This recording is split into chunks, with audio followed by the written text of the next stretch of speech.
한번 따라 하실까요? 세 가지 생명의 부활과 축복. 세 가지 생명의 부활과 축복, 이런 제목으로 말씀을 나누기 원합니다. 제가 오늘 여러분에게 여러분이 때까지 들었던 질문 가운데 가장 멍청한 질문을 하나 하려고 합니다.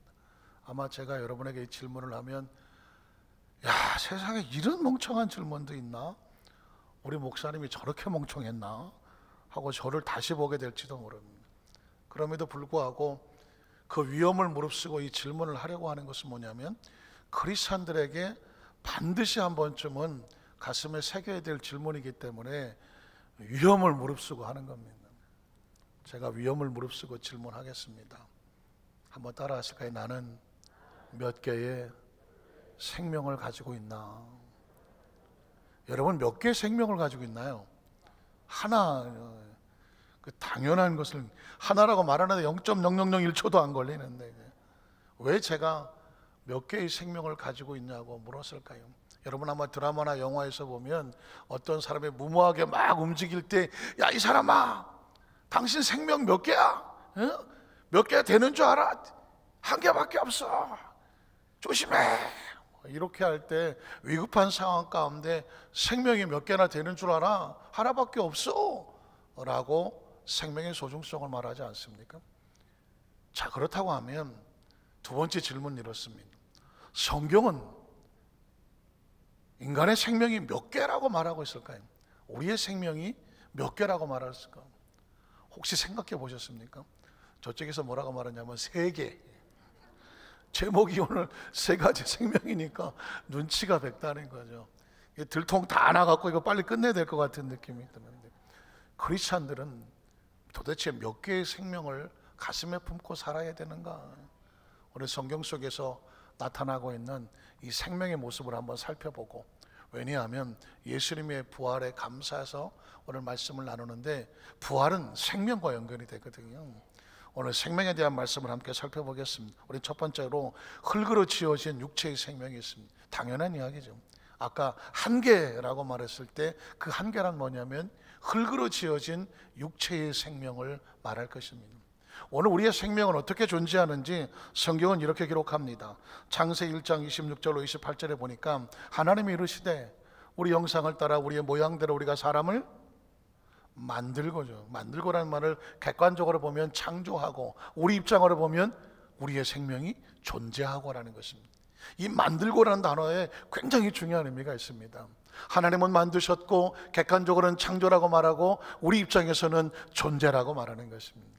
자, 그 다음 절 한번 볼까요? 만들고 그들로 바다의 물고기와 하늘의 새와 가축과 온 땅에 기는 모든 것들을 다스리게 하자 하시고, 자, 그러면 어떻게 구체적으로 어떻게 만드실까요? 하나님이 자기 형상, 곧 하나님 형상대로 사람을 창조하셨다. 뭘 만들려면 모양이 있어야 되지 않겠습니까? 모양이 있어야 되는데 하나님의 지성과 감정과 의지, 그 모양대로 사람을 창조하셨습니다. 그리고 남자와 여자를 창조하셨다고 말합니다. 그 다음 절은요, 하나님이 그들에게 복을 주십니다. 창조된 그들에게 복을 주시며 하나님이 그들에게 이르시되 생육하고 번성하여 땅에 충만하라. 땅을 정복하라. 바다의 물고기와 하늘의 새와 땅에 움직이는 모든 생물을 다스릴 수 있는 권세와 능력을 하나님께서 우리에게 주셨습니다. 자, 그러면 형상과 모양은 알겠는데 우리의 생명의 재질은 뭘까요? 뭘로 만들어졌을까요? 창세기 2장 7절로 8절에 보니까 야훼 하나님이 땅에 무엇으로 만듭니까? 흙으로 사람을 지으시고라고 말했습니다. 그러니까 우리 육체는 무엇으로 지어졌다? 흙으로 지어졌다. 동의하십니까? 혹시 반대하시는 분 계십니까? 아니다, 아이언맨, 잘못 말했나? 쇠로 만들었다, 플라스틱으로 만들었다. 절대 그럴 리는 없는 거죠. 왜냐하면 수천 년, 아니 뭐 수만 년이 될지 모르겠지만 지구 역사 속에 엄청난 사람들이 이곳에 살다가 지구를 떠났습니다. 그런데 그들의 육체를 보면 하나도 남아있지 않습니다. 땅속에 묻히고 땅속에서 사라졌습니다. 땅의 성분으로 사라져 버린 것이. 그러니까 우리는 육체의 성분이 흙이라고 말하는데 누구도 반대할 수 없는 이유가 성경이 선포합니다. 야훼 하나님 땅의 흙으로 사람을 지으셨고, 그러나 그곳엔 또 하나의 생명이 있는데 그 생명은 뭐냐? 생기를 그 코에 불어넣으시니 사람이 리빙 스피릿이라고 말하는 생명이 되었다는 것입니다. 인간이라고 하는 존재는 육체의 생명과 영혼의 생명 두 가지를 다 가지고 있다는 것을 말하고 있습니다. 자, 그런데 어쩌자고 인간의 생명은 육체의 생명으로만 전락합니까? 창세기 3장 17절로 19절에 보니까 아담에게 이르시되 내가 네 아내의 말을 듣고 내가 내게 먹지 말라 나무 열매를 먹었다는 얘기는 말씀을 벗어나는 것을 죄라고 말하고, 죄는 무엇을 죽이냐면 영혼을 죽이는 것입니다. 영을 죽이죠. 하나님과의 관계가 끊어지게 되니까 열매를 먹었은즉, 그 다음 절 보면 땅은 너로 말미암아 저주를 받고 환경과 여건과 그 모든 것이 저주를 받고 너는 내 평생에 수고하여야 그 소산을 먹으리라. 땅이 내게 가시덤불과 엉겅퀴를 낼 것이니 내가 먹을 것은 밭의 채소인즉 내가 흙으로 돌아갈 때까지, 흙이 흙으로 돌아가는 것을 다른 말로 말하면 죽음이라고 말하는 거죠. 내 육체가 영원히 살지 못하고 죽게 될 때에 내 얼굴에 땀을 흘려야 먹을 것을 먹으리니, 자, 내가 그곳에서, 그곳이 어디입니까? 흙에서 취함을 입었습니다. 너는 흙이다. 우리의 존재 자체가 흙에서 왔다는 거죠. 너는 흙이니 어디로 돌아간다? 흙으로 돌아갈 것이라는 것입니다. 그러니까 우리 인간이라고 하는 것은 두 가지 생명이 먼저 존재하는데, 육체의 생명이 있고 영혼의 생명이 있는데, 영혼의 생명은 하나님과의 말씀의 관계에서 무너지면 영이 죽어버리니까 남은 것은 육체의 생명밖에 없는 것이고요. 그 육체의 생명은 안타깝지만 흙으로 돌아가게 된다는 것입니다. 그러면 도대체 이 육체의 생명은 얼마나 살아갈 수 있을까요? 창세기 6장 1절로 3절에 보면 인간의 수명을 이렇게 기록해 놓았습니다. 사람의 땅 위에 번성하기 시작할 때에 그들에게서 딸들이 나니 하나님의 아들들이 사람의 딸들의 아름다움을 보고 자기들이 좋아하는 모든 여자를 아내로 삼는지라. 야훼께서 이르시되 나의 영이 영원히 사람과 함께하지 아니하리니. 이는 그들이 육신이 된다, 육체가 된다, 땅이 된다, 흙이 된다. 그러나 그들의 날은 영원히 살지 못하고 얼마를 삽니까? 120년이 되리라 하시느니라. 노아홍수 시대에 인간의 수명은 120년 정도로 정해지고 말았습니다. 그러나 이 수명은 계속 줄어들고 맙니다. 시편 90편 9절로 10절에 보니까 우리의 모든 날이 주의 분노 중에 지나가며 우리의 평생이 순식간에, 세월이 참 빠르죠. 순식간에 다하였나이다. 우리 연수가 얼마입니까? 120이었는데 이 시편을 기록할 당시에 인간의 생명은 70이요. 아무리 강건해도 얼마를 살지 못합니까? 80이란. 그 연수의 자랑은 수고와 슬픔뿐이고 신속히 가니 우리가 어떻게 살아갑니까? 날아가는 것처럼 살아간다는 겁니다. 저는 성경 여기를 읽을 때마다 퀘션이 있었습니다. 아니, 인간의 수명이 왜 70이어야 되나? 그리고 아무리 강건해도 80을 살지 못한다고 성경이 기록합니까? 다른 사람이 말했다면 그냥 그저 그러려니 말할 텐데 성경이 기록을 하니까 인간의 수명을 왜 80이라 기록해 놓았을까? 재밌는 사실은 제가 최근에 인체 생리학자들의 사람의 노화에 대해서 강의하는 것을 듣고 무릎을 쳤던 적이 있습니다. 그 생리학자들이 말하기를 인간은 3번 노화한다. 3번. 다시 말해서 3번 인생의 삶 가운데 노화되는 급격한 것을 경험한다는 거죠. 첫 번째 노화는 어디서 오냐면, 몇 살에 오냐면 34살입니다. 나는 34살이다. 노화를 준비하시는 34살에 인간의 중년이 시작되는 것입니다. 제가 연대연합식대원에서 상담학을 좀 전공을 했는데요, 그 상담을 할 때 보면 미들라이프 크라이시스라고 그래서 중년의 외기라는 말을 씁니다. 사람의 중년은 언제부터 중년이냐면 35부터입니다. 아직 팔팔할 것 같은데 죄송하지만 34, 5 중년에 다가오신 것입니다. 축하합니다. 중년입니다. 왜냐하면 왜 중년이 의미가 중요하냐면 그때 육체가 흔들립니다. 몸이 예전 같지 않고 아주 팔팔할 때 같지 않고 조금은 몸이 옛날 같지 않은데 라고 느껴지는 시간이 언제냐면 34살. 그리고 마음이 흔들리는 시간도, 그래서 중년의 위기라는 말을 쓰고 상담학적으로 가장 문제가 많이 터지는 나이대가 바로 30, 40대가 되거든요. 그게 바로 미들라이프 크라이시스라고 하는 중년의 위기가 다가옵니다. 자, 그러면 또 한 고비를 넘어가야 되는데 언제 노화를 겪느냐? 60이라는 단어입니다. 60. 어쩌면 환갑을 표현해서 그랬을까요? 60쯤 되면 인간의 몸이 또 한 번 노화를 심하게 겪는다는 것입니다. 진짜 몸이 예전 같지 않다, 이런 얘기를 하게 되는 것이 바로 60을 넘는 것이죠. 그리고 마지막 노화의 단계는 78세였습니다. 왜 78세라고 말할까? 왜 34이라고 말하고 60이라고 말하고 78이라고 말할까? 그랬더니 이 생리학자들이 수없이 많은 통계를 낸 거예요. 통계를 내봤더니 인간의 생체 리듬이 34세 한번 축 주저앉고, 60에 와서 한번 축 주저앉고, 78세에 와서 축 주저앉더라는 것입니다. 근데 78세는 노화라고 말하지 않아요. 참 가슴 아픈 단어지만 노쇠라고 말합니다. 노쇠. 노화는 그냥 늙어가는 거잖아요. 그런 노쇠는 뭐냐? 모든 기능이 아주 급격히 무너져 내리는 단계를 78세라고 말합니다. 물론 요즘은 100세 시대라고 해서 아니면 뭐 90되셔도 정정하신 분들이 많이 있습니다. 제가 아까 말씀드린 통계라고 말을 드렸습니다. 중요한 것은 뭐냐면 인간의 육체는 이 과정을 피할 수가 없다는 것입니다. 어쩌면 수천 년 전에 사실은 이 시편 90편은 모세의 기록으로 되어 있거든요. 그런데 그때 당시 70이와 80이라는 표현을 썼다는 얘기는 인간의 육체는 이 과정을 피할 수가 없다는 것입니다. 어쩌면 육체를 가지고 영원히 살라고 생각한다는 것은 어리석은 이야기죠. 고린도후서 5장 1절 이하에 보면 인간의 육체를 땅의 집이다 이런 표현을 씁니다. 만일 땅에 있는 우리의 장막집이 뭐하면 무너지죠. 집은 잘 세워도 때가 되면 뭐할 때가 온다? 무너질 때가 온다는 것입니다. 그래서 영원하지 않은 육체의 집, 이 집에 비교돼서 새로운 집이 있는데 하나님께서 지으신 집, 그 손으로 지은 것이 아니요 하늘에 있는 영원한 집, 우리에게 있는 줄 아느니라. 그 다음 절 참으로 우리가 여기서 탄식하며 하늘로부터 오는 우리의 처소로 덧입기를 간절히 사모하노라. 하늘을 아는 사람은 하늘의 집을 사모한다고 말하는 것이죠. 이렇게 본 우리가 벗은 자들로 발견되지 않으려 함이라. 준비되지 아니한 벌거벗은 몸이 아니라 참으로 이 장막에 있는 우리가 짐진 것 같이 탄식하는 것은 벗고자 함이 아니요 새로운 것을 입어야 되죠. 오히려 덧입고자 함이니 죽을 것이 생명에 삼킨 바 된다. 우리는 육체의 생명이 아니라 영원한 생명을 산다는 것입니다. 코로나19로 인하여서 지금 뭐 전 세계가 초비상이죠. 초비상입니다. 이렇게 우리가 사회적 거리를 두고 마스크를 쓰고 손 세정제를 끊임없이 소독을 하고 발열 체크를 하고 뭐 인적사항을 기록하고 만일을 대비해서 하는 이유가 뭘까요? 여기는 육체적 생명의 안전을 위해서 그러는 것입니다. 사람의 생명은 제가 아까 3가지 정도 있다고 말씀을 드렸는데 우리가 이렇게 안전을 위해서 애를 쓰는 이유는 육체의 생명 때문에 그래요. 이 말은 뒤집어서 말하면 육체의 생명의 안전을 위해서 열심히 일하는 것만큼 영혼의 생명을 위해서는 무엇을 하느냐고 묻고 싶기 때문에 그렇습니다.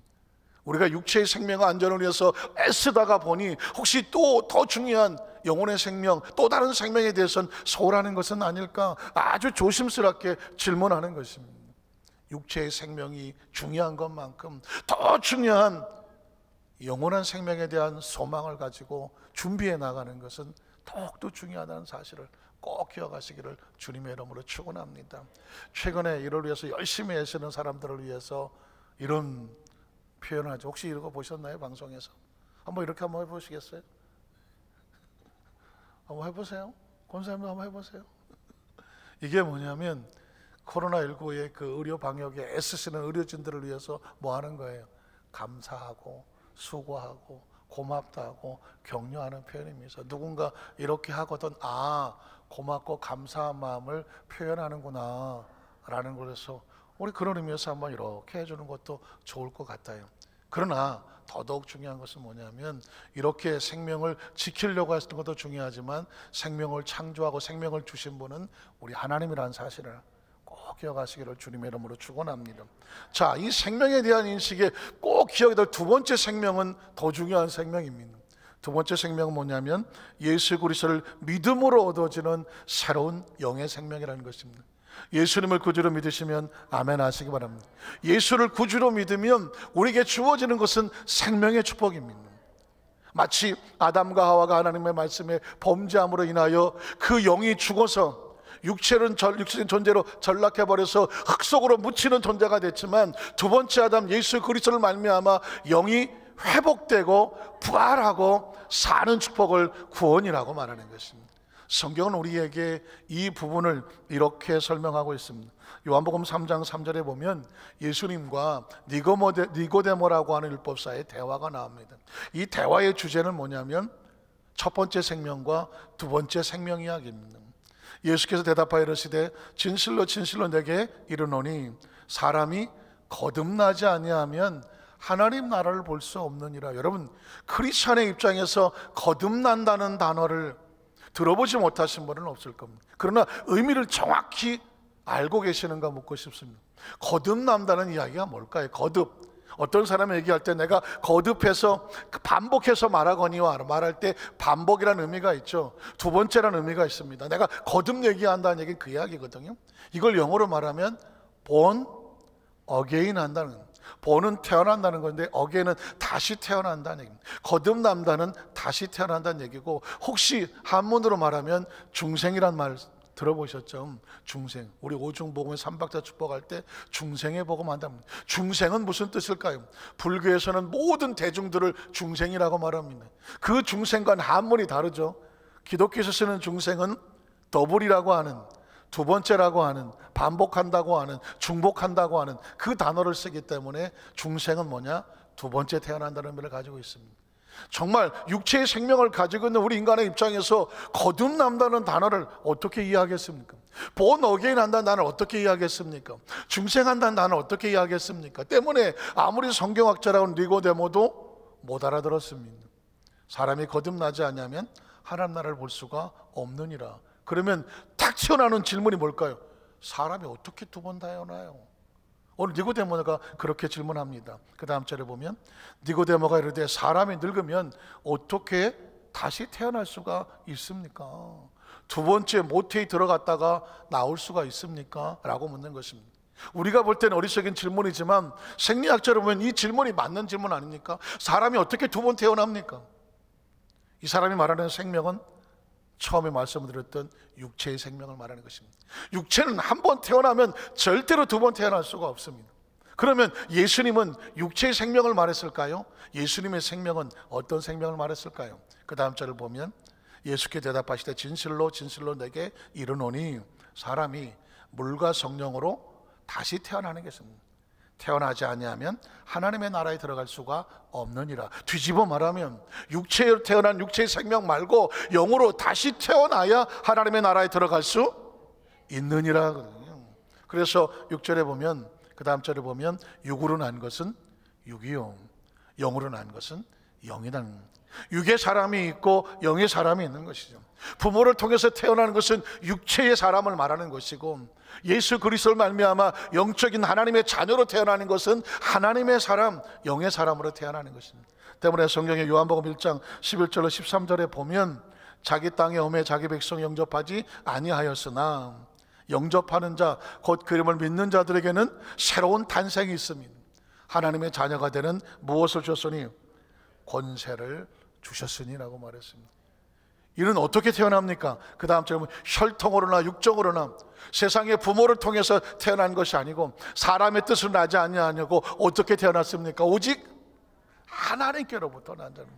한번 따라하실까요? 오직 하나님께로부터 태어난 사람. 예수님을 구주로 믿으시면 아멘 하십시다. 예수 믿는 사람과 예수 믿지 않는 사람은 뭐가 다르냐? 생명이 달라요. 예수를 믿지 않은 사람에게는 육으로 태어났으나 육의 생명은 있으나 영의 생명은 없습니다. 예수를 믿고 하나님의 자녀가 되면 육신의 생명과 더 중요한 영의 생명을 가지고 하나님의 자녀가 되는 역사가 나타나는 줄로 믿습니다. 사랑하는 성도 여러분, 그러므로 우리가 하나님의 자녀인 것을 증거하고 증명하는 것을 뭐라고 말하냐면 신앙의 고백입니다. 마태복음 16장에 예수님께서 베드로에게 또 제자들에게 사람들이 나를 뭐라고 부르냐고 말했습니다. 그냥 뭐 엘리야, 뭐 세례 요한, 뭐 그럼 너희는 나를 누구라고 부르느냐? 왜? 그가 뭐라고 고백하냐에 따라서 그가 하나님의 사람인지 아닌지를 알 수가 있잖아요. 아무도 대답을 못할 때 베드로가 했던 고백을 기억하십니까? 주는 그리스도시요 살아계신 하나님의 아들입니다. 이 신앙 고백이 그가 하나님의 사람인 것을 존재케 하고 증명하는 거죠. 바요나 시몬아 네가 복이 있다고 말했습니다. 신앙의 올바른 고백은 복 있게 하는 것이, 왜냐하면 그 영이 살아있기 때문이죠. 사랑하는 성도 여러분, 오늘 저와 여러분이 이 중요한 날에, 이 중요한 시기에 하나님의 성전에 나와서 예배를 드리는 것은 우리가 영의 사람인 것을 증거하는 신앙의 고백입니다. 육의 사람은 절대로 이 자리에 나와 있을 수가 없습니다. 육의 사람은 하나님을 예배할 수가 없습니다. 하나님을 찬양할 수가 없습니다. 여러분, 영의 사람은 하나님을 예배하고 찬양하면서 힘을 얻는 것입니다. 여러분이 정말 여러분이 하나님을 떠나서 어쩌다가 탕자와 같이 세상에 섞여 있다고 해보십시오. 육의 생명은 살아있지만 영은 살아가나요? 영은 처참하게 죽어갑니다. 영은 처참하게 는 저도 짧은 시간 하나님을 떠났던 시간이 있었습니다. 어려서부터 신앙생활을 했지만 짧은 시간에 군대 생활을 하는 과정 속에서 어떤 절망과 좌절이 다가오니까 교회 주일날 교회를 나가지 못하고 한 1년 동안을 무너져 있었던 상황이 있었습니다. 그때 정말 지쳐서 쓰러져 있는 가운데에 어디서 교회 당 종소리가 들려오더라고요. 교회당 종을 치는 소리가 들어와요. 왜 종을 칩니까? 예배 시간이라는 것이. 그때 제가 지금도 생각납니다. 그때 피투성이를 울면서 말했습니다. 하나님, 저는 교회 가야 되는 사람입니다. 하나님의 자녀입니다. 내가 예배 사는 걸 알고 있습니다. 육신이 인악하여 영이 무너져서 이렇게 처참하게 아파하고 있습니다. 하나님, 내가 반드시 갈게요. 반드시 갈게요. 한쪽 구탱이에 울며 쓰러져 있었던 모습을 기억을 합니다. 그때 기억하는 건 뭐냐면 영이 살지 아니하면 육신의 생명이 펄펄 뛰더라도 의미가 없더라는 것입니다. 사랑하는 성도 여러분, 코로나19로 인하여 육체의 생명이 얼마나 소중한지를, 그래서 온 나라가 그것을 지켜내려고 몸부림을 치는 모습을 보면서 마음에 다가오는 메시지는 뭐냐면 너의 영혼이 살기 위해서, 영의 생명을 살리기 위해서 너는 얼마나 노력하느냐, 얼마나 세상과 방역하느냐, 얼마나 세상과 너의 삶을 깨끗하게 지키려고 몸부림을 치느냐, 영적인 도전을 주는 거죠. 우리가 스스로 육체의 생명을 살리려고 몸부림을 치는 것처럼 영의 생명을 살리려고 정말 몸부림치는 그 심령이 있지 않고서는, 그 영의 생명을 지켜내지 않고서는 육신의 생명도 의미가 없는 것입니다. 마지막 세 번째로, 세 번째 생명이 있습니다. 세 번째 생명은 뭐냐면 세상을 떠나서 영원히 살아가는 영생의 생명이 있다는 것입니다. 한번 따라하실까요? 영생의 생명. 여러분, 우리가 존재한다고 하면 존재 자체는 세 가지 차원이 있습니다. 과거가 있고 현재가 있고, 존재하니까 미래가 있겠죠. 존재가 없으면 과거도 없고 현재도 없고 미래도 없습니다.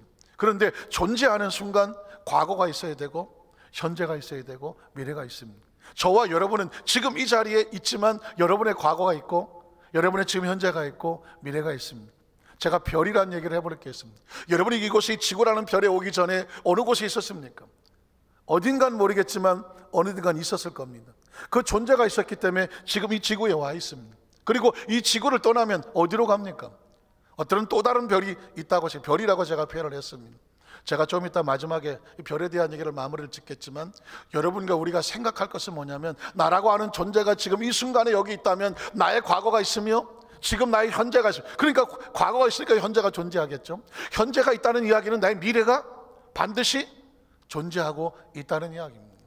자, 그러면 오늘 예수님께서 우리에게 말씀하시는 영원히 사는 영생이라는 나라를 제가 우리의 미래이지만 미래의 말씀을 드려보겠습니다. 성경을 펼쳐보면 조금만 신경 쓰면 끊임없이 반복되는 단어가 영생, eternal life, endless, 끝이 없는 육체의 생명에 갇혀있던 우리에게 전혀 새로운 차원의 생명을 말씀하고 있습니다. 요한복음 3장 15절로 16절을 보겠습니다. 이는 그를 믿는 자마다 무엇을 얻습니까? 영생이라는 겁니다. 그가 누구입니까? 예수 그리스도를 믿는 자에게 주시는 축복의 궁극적인 차원은 뭐냐? 영원한 생명을 얻게 하려 하심이라. 그 다음 절을 보면 하나님이 세상을 이처럼 사랑하사 독생자를 주셨는데 이유가 뭐예요? 이는 그를 믿는 자마다 멸망하지 말아라. 무엇을 얻어라? 영원한 생명을 얻게 하려 하십니다. 육체의 생명을 가지고 있는 사람에게 가장 절박하고 절실한 건 뭘까? 영원한 생명입니다. 이 제한적인 삶을 살아가는, 시간과 공간의 제한을 살아가며 언제 어떻게 될지 모르는 육체의 연약함 속에 살아가는 존재에게 궁극적인 구원과 축복은 뭐냐? 영원한 생명입니다. 영혼은 시간을 초월하고 영혼은 공간을 초월하면서 영혼은 이 연약함을 벗어날 수 있는, 땅에 있는 집이 무너지면 하늘에 있는 영원한 집이라고 말하는 영생을 말하는 것입니다. 성경은 계속 영생을 선포합니다. 그 다음 절을 보면 아버지께서 아들을 사랑하사 만물을 다 그의 손에 주셨으니 아들을 믿는 자에겐 무엇이 있고, 성경은 아주 집요하게 예수 그리스도의 이름이 나오면, 그를 믿는 자의 이름이 나오면 바로 영생이 나옵니다. 아들을 믿는 자에게는 영생이 있고 아들에게 순종하지 아니하는 자는 영생을 보지 못하고. 왜? 아들을 통해서 영생이 가기 때문입니다. 도리어 하나님의 진노가 그 위에 머물러 있느니라. 요한복음 4장 13절로 14절을 보겠습니다. 예수께 대답하여 이르시되 이 물을 마시는 자마다 다시 목마르려니와 내가 주는 물을 마시는 자는 영원히 목마르지 아니하리. 어떻게 영원히 목마르지 아니할 수 있습니까? 그 다음 절에 보면 내가 주는 물은 그 속에서 영생하도록 솟아나는 샘물이 되리라. 예수님께서 저와 여러분의 관심 갖는 건 뭘까요? 영생입니다. 여러분, 나이를 먹어갈수록 제일 소중한 게 뭐예요? 건강이죠. 건강이죠. 젊었을 때는 뭐 이것 조금 많지만 이제 나이 먹어가면요, 제일 중요한 거는 건강이거든요. 건강에 영원한 건강을 뭐라고 말해요? 영생이라고 말하는 거예요. 김산성 권사님이 그냥 척하면 척이고 뭐. 영원한 건강을 영원한 생명이라고 말씀하는 거예요. 인간에게 하나님께서 우리에게 궁극적으로 너에게 필요한 게 뭐니? 뭐라고 묻는다면 영원한 생명인 것이죠.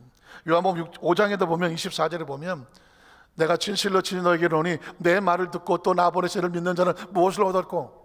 영생. 제가 요한복음 1장, 3장, 4장, 5장 가고 있잖아요. 이 요한복음은 펼치기만 하면 영생이 막 쏟아져 나오는 것입니다. 6장으로 한번 가볼까요? 6장 53절 54절에 보면 예수께서 이르시되 내가 진실로 너희에게 이르노니 인자의 살을 먹지 아니하고 인자의 피를 마시지 아니하면 너희 속에 뭐가 없습니까? 영원한 생명이 없습니다. 그 다음 절 보면 그래서 내 살을 먹고 내 피를 마시는 무엇을 가졌고? 영생을 가졌고 마지막 날에 내가를 다시 살리리니. 영생 이야기합니다. 예수는 생명이고 그 생명은 영원한 생명이고 우리에게 영생을 선포하는 것입니다. 쭉 넘어가면 요한복음 14장 1절로 6절에 가면 또 영생입니다. 너희는 마음에 근심하지 마라. 하나님 믿으니 또 나를 믿으라. 내 아버지 집에 거할 곳이 많도다. 그렇처럼 너희에게 일러쓰리라. 내가 너를 위해서 거처를 예비하러 간다. 잘 들어 스톱해 놓을게요. 제가 별 이야기를 했는데 예수님이란 존재도요, 예수님이 오시기 전에 있었던 별, 그리고 우리와 함께 있는 지금 우리의 별, 그리고 예수님이 뭐라고 말하냐면 내가 너를 위해서 거처를 예비하러 가는 별, 간다고 말씀하죠. 가. 그 다음에 어떻게 해? 그 다음 절에 보면 다시 거처를 예비하러 내가 다시 이 별로 와서 너희를 내게로 영접하여 다시 나 있는 그 별로 너희도 있게 하리라고 말했습니다. 그러니까 저는 마치 우리 인생이 예수를 믿지 않으면 우물 안의 개구리 같아요. 그냥 무슨 지구가 다 한 줄 알아요. 지구가 그냥 우주를 꽉 차고 내가 사는 데가 다 한 줄 알아. 그러나 여러분 조금만 생각해 보십시오. 우리는 어디 있습니까? 여두순보 안산교회 성전에 있습니다. 어디 있나요? 안산에 있습니다. 안산은 어디 있나요? 경기도에 있습니다. 경기도는 어디 있나요? 대한민국에 있습니다. 대한민국 어디 있나요? 아시아에 있습니다. 아시아는 어디 있나요? 지구에 있습니다. 지구는 어디 있나요? 거대한 우주의 아주 별 중에 하나일 뿐입니다. 우주는 어디 있나요? 우주가 다 한가요? 아닙니다. 우주는 아무리 넓어도 3차원입니다. 시간과 공간의 제한을 받는 3차원입니다. 그러면 이 우주를 벗어나는 것을 4차원이라고 말하는 것이죠. 하나님의 나라라고 말하는 것은 영원한 나라, 영생이라는 것은 하나님과 예수 그리스도의 생명이 아닌 것은 차원이 없는 것입니다. 그래서 예수를 믿으면 우리는 이 지구 차원을 벗어나야 돼요. 예수를 믿으면 우주는 아무것도 하나 좁아서 못 살아. 우리는 어떤 시간을 사는 사람이냐? 영생을 사는 사람이야. 영원한 공간에 살 사람이야. 왜냐하면 예수님이 나 있는 곳에, 그곳이 어떤 곳이에요? 영원한 곳에, 영생하는 곳에 영생을 얻어서 너희도 나와 함께 뭐하게 한다? 영원히 있게 하리라. 오늘 성경 본문 한번 가볼까요? 데살로니가전서 4장 13절로 17절까지 보면 이 땅의 삶을 살던 사람들에게 왜 부활이 필요한가? 부활은 영생을 위해서 필요한 것입니다. 예수의 부활을 감사하며 기뻐하는 이유가 뭘까요?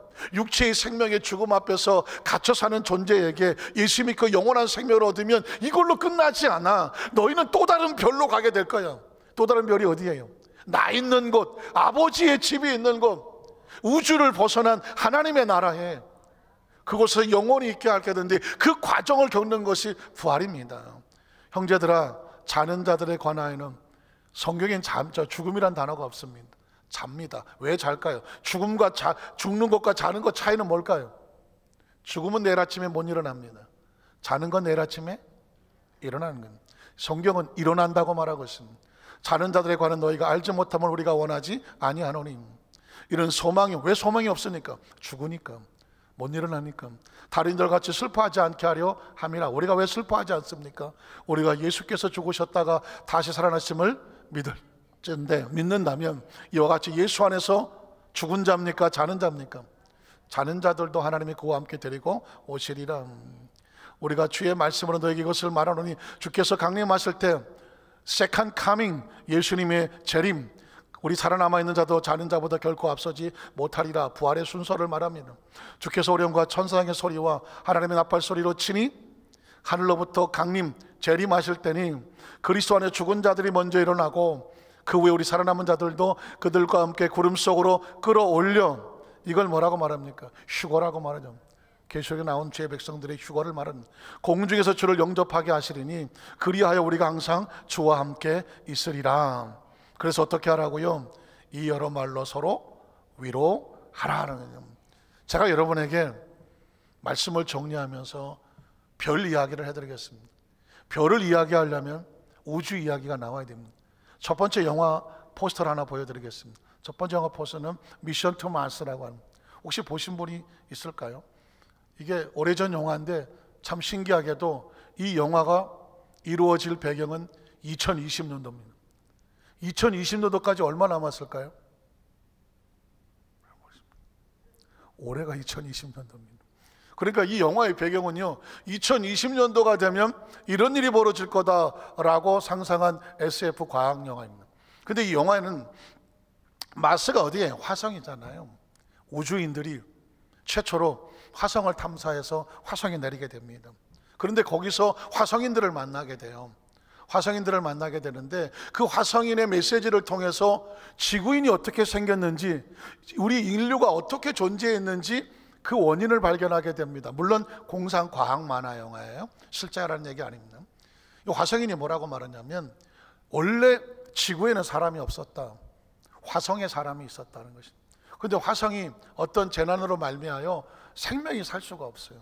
그래서 화성인들이 결정한 게 뭐냐면 생명 씨앗을 지구로 보내기로 합니다.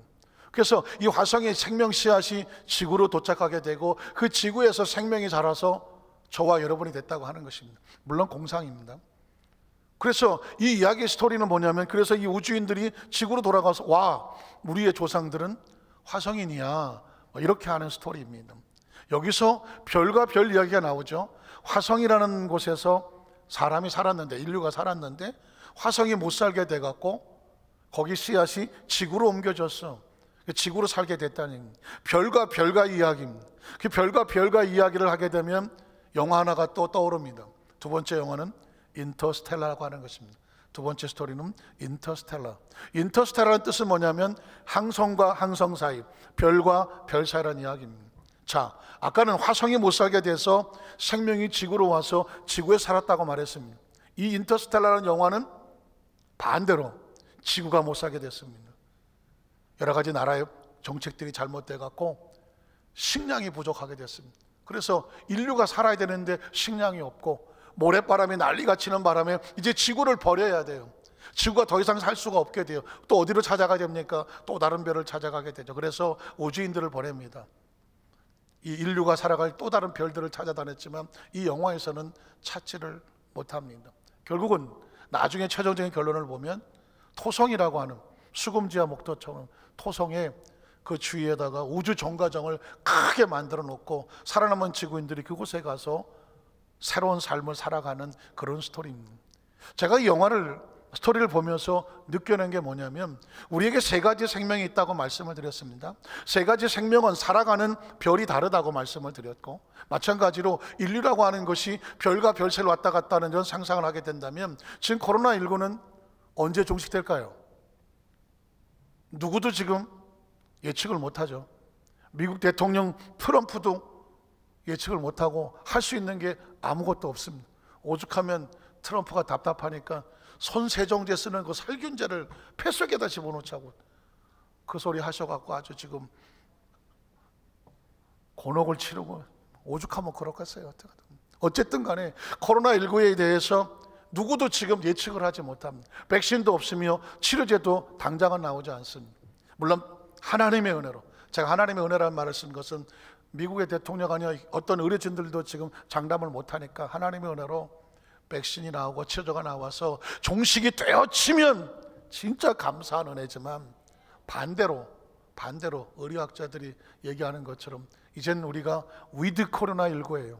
코로나하고 같이 살아야 된다면, 코로나19가 아니라 코로나20이 나온다면, 21이 나오고 22가 나온다면, 마치 공상 영화처럼 이 바이러스가 창궐하여 지구를 버려야 한다면, 그래서 우주인들을 내보내서 이 바이러스가 없는 또 다른 별을 찾아야 한다면, 아마 그럴 날이 올지도 모른다면 어떻게 될까요? 육체의 생명을 살리기 위해서는 어떻게든지 별을 찾으러 가야 되겠죠. 그러나 그거는 공상 과학 영화로 우리가 상상에 그치고, 중요한 것은 우리의 또 다른 생명이라는 것입니다. 또 다른 생명. 육체는 어디를 가서 살든 100년 안짝에 이 지구를 떠나게 되어 있습니다. 아니, 화성을 가든 토성을 가서 연명한다고 할지라도 1차적인 생명은 끝이 난다는 것입니다. 그러면 2차적인 생명은 어떻게 해요? 우리 영혼은 어떻게 하느냐고요. 이 영혼은 또 다른 별이 필요하지 않겠습니까? 그 별이 어떤 별입니까? 예수님께서 말씀하신 별입니다. 내가 가서 너희를 위해서 처소를 예비하면 내가 다시 와서 나 있는 곳에 너희도 있게 하리라 한 그 별이 뭐예요? 하나님의 나라는 것입니다. 그곳이 하나님의 집이고, 그것이 천국이고 영원한 곳이고, 화성이든 토성이든 가서 잠시 머물다 끝날 육체적인 집이라고 하면 하나님의 집은 영원히 있는 집입니다. 그게 바로 예수를 통해서 구원받은 하나님의 사람들이고, 예수의 부활이 왜 필요하냐면 영생을 가기 위해서 부활이 필요한 것입니다. 말씀을 정리하면서 여러분에게 심수봉 노래 하나를 소개하겠습니다.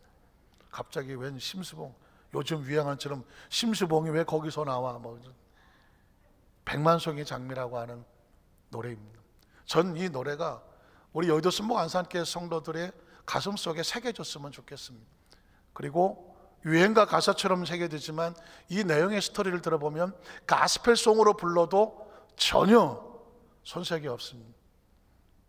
우리 장 지휘자님께서 또 혹시 백만송이 장미를 하나 불러줘. 제가 설명을 드리겠습니다. 이 노래 가사는 별 이야기입니다. 장미 이야기이기도 하지만 별 이야기입니다. 이 노래에는 3가지 별이 나옵니다. 3가지 별. 처음을 설명을 들어보겠습니다. 제가 조금 더 백그라운드를 말씀을 드릴게요. 이 백만송이 장미라고 하는 노래는 러시아에서 분리된 라트라비아타의 민요입니다. 원래 원 가사는 한 남자가 한 여자를 향한 절절한 사랑의 이야기입니다. 그런데 이 노래가 우리나라에 와서 가사가 번안이 됩니다. 여러 사람의 가수가 불렀더라고요. 여러 사람의 다른 버전이 있더라고요. 그런데 이 가사는 심수봉이라고 하는, 지금은 크리스찬입니다. 권사님이 되셨어요. 이분이 자기가 작사를 했다고 하더라고요. 크리스찬이 작사한 내용이기 때문에 관심을 갖는 것이고, 이 내용의 궁극적인 내용은 아가페적인 사랑이라고 말합니다. 그냥 로맨틱한 사랑이 아니라 아가페적인 희생적인 사랑을 말합니다. 자, 이쯤에 백그라운드를 깔고 제가 설명을 해보겠습니다. 먼 옛날 어느 별에서, 별이 첫 번째 별이 불러갑니다. 어느 별에서 있었습니다. 그런데 내가 다시 세상에 나올 때에 사랑을 주고 오라는 작은 음성 하나를 듣고 이 별의 지구라는 곳에 온 겁니다. 두 번째 별이 있죠. 거기서 보냄을 받고 이 별에 와서 뭘 하라고 보냈다고요? 그곳에 가서 사랑을 하라고 보냈습니다. 자, 그런데 그 사랑은 사랑할 때만 피는 꽃 100만송이 피어버리는 포라는 그런 명령을 받는, 너 지구에 가서 몇 송이를 피우라고요? 100만송이의 사랑의 꽃을 피우라고 말했습니다. 그러면 그 꽃은 어떻게 피울까요? 진실한 사랑할 때만 피는 꽃, 그 사랑의 장미라고 말합니다. 그 다음 절로 넘어갈게요. 미워하는 잘 많이 들어보셨죠? 사랑은 미워하는 마음이 없어야 되고요. 아낌없이 사랑을 주기만 할 때 그 100만송이 꽃이 피더라는 것입니다. 그런데 또 하나의 별이 나오죠. 그립고 아름다운 어디로 갑니까? 별나라로 갈 수 있다고 말하고 있습니다. 참 이 가사의 착상과 상상이 놀라운 것입니다. 어느 별에 있었던 존재, 지구로 보냄을 받은 존재, 이 별에 가서 네가 할 것은 사랑을 하라는 별, 미움이 없이 아낌없이 주는 사랑의 꽃을 피우라고 보냈다는 것입니다. 그리고 그 꽃이 100만송이가 피어질 때는 어디로 가게 된다? 다시 왔던 아름다운 별나라로 돌아갈 수 있다는 것입니다. 이게 뭔가 우리에게 주는 것은 난 이 권사님을 만나서 무슨 의미로 썼느냐고 묻고 싶어요. 시간 없어서 안 만나줄지 모르겠지만, 그러나 중요한 것은 그건 제껴놓고 이 내용이 그대로 들어다가 여러분의 가슴속에 제가 새겨놓고 싶은 이야기는 뭐냐면, 이 별을 잊지 말라는 것입니다. 이 별에 온 목적을 잊지 말고 놀랍게도 희생적인 사랑을 우리에게 꽃을 피운다고 말하고 있습니다. 그 다음처럼 말해볼게요. 진실한 사랑은 뭔가 괴로운 눈물을 흘렸다. 헤어져 간 사람은 많았던 너무나 슬픈 세상이 그렇죠. 뭐 수많은 세월이 흐른 뒤에 깜짝 놀라는 구절이 나와요. 자기 생명까지 모두 다 준 비처럼 호련히 나타난 그런 사랑을 나는 알게 됐다는, 유행가 가사치고는 자기 생명까지 모두 다 내어준 비처럼 호련히 나타난 그런 사랑을 나는 알았다고 말하고 있습니다.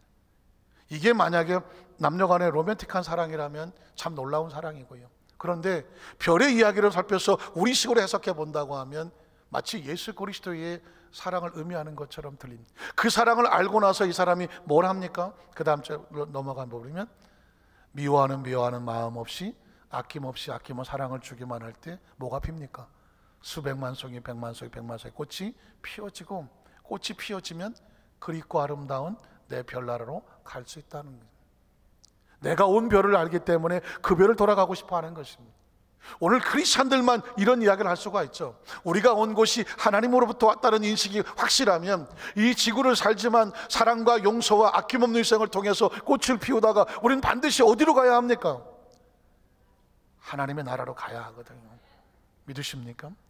이제는 모두가 떠날지라도 그러나 사랑은 계속된다. 짧은 생명들은 다 떠나죠.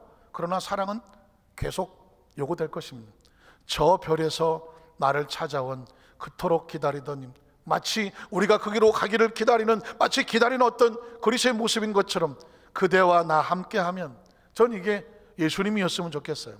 더욱 더 많은 꽃을 피우고 하나가 된 우리는 영원한 저 별로 돌아가리라고 씁니다.